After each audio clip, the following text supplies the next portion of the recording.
ஆந்திராவில் பணம் நகைக்காக 4 பேருக்கு சைனைட் கலந்த குளிர்பானத்தை கொடுத்து கொலையடித்த 3 பெண்களை போலீசார் கைது செய்திருப்பது அதிர்ச்சியை ஏற்படுத்தியுள்ளது.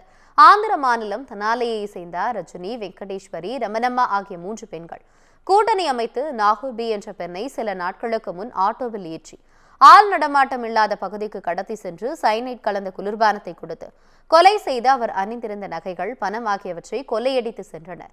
இது தொடர்பாக ஆட்டோ ஓட்டுநர் அளித்த தகவலின் பேரில் வழக்கு பதிவு செய்த போலீசார் ரஜினி, வெங்கடேஸ்வரி, ரமணம்மா ஆகிய 3 பேரை கைது செய்து விசாரணை மேற்கொண்டனர். அப்போது வெங்கடேஸ்வரி தன்னுடைய அத்தை உட்பட 4 பேரை தோழிகளுடன் சேர்ந்து நகை பணத்திற்காக கொலை செய்தது தெரியவந்தது. இதையடுத்து 3 பேரையும் நீதிமன்றத்தில் ஆஜர்படுத்திய போலீசார் பின்னர் சிறையில் அடைத்தனர்.